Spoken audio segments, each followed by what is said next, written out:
నా బ్రెస్ట్ మొత్తం కార్నర్ ఉన్న రాయికి తగిలింది. పోలీస్ కంప్లైంట్ ఇవ్వడం జరిగిందండి.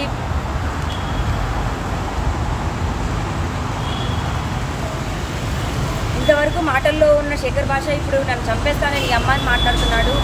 నాకు ప్రాణహాని ఉందండి. మొన్న రాత్రి కూడా మా ఇంట్లో కిటికీల వైపు రాళ్ళు తీసుకొని కొట్టాడు. నాకు భయం వేస్తుంది. నాకు ఏం చేసినా సరే శేఖర్ భాష మాత్రమే కారణం అవుతాడు. ఎంత పర్సనల్గా తీసుకోకపోతే శేఖర్ భాష ఇన్వాల్వ్ అయ్యి మాట్లాడుతున్నాడు. మరి ఎన్ని డబ్బులు ముట్టాయో మరి మగజాత ఆనిముత్యం అంటున్నాడు. అవేమి నమ్మొద్దండి. అండ్ ప్రీతి ఉదయ్ మాట్లాడుతున్న ఈ మాటలు ఏవి కూడా నిజం కాదు. నేను ప్రతిదీ నిరూపించుకుంటాను. ప్రీతి ఉదయ్ వాళ్ళకి నాకు డ్రగ్స్కి దానికి అసలు ఏం సంబంధం లేదు. ఒక డ్రగ్ కేసు అన్నది ఇన్వాల్వ్ చేసి నన్ను ప్రిజన్కి పంపించి దాని నుంచి నన్ను బయటికి రాకుండా పీడీ యాక్ట్ అన్న సెక్షన్ వేయించి నన్ను జైల్లో ఉంచాలన్నదే వాళ్ళ ప్లాన్. నేను జైల్లో ఉన్నప్పుడు ఇల్లు ఖాళీ చేసేసి కుక్కల పిల్లలు రోడ్డు మీద వదిలేసి రాస్తారు వీళ్ళు ఇంటి తాళాలు వేయాలన్నది శేఖర్ భాష నా మీద ఛాలెంజ్ చేస్తున్నాడు.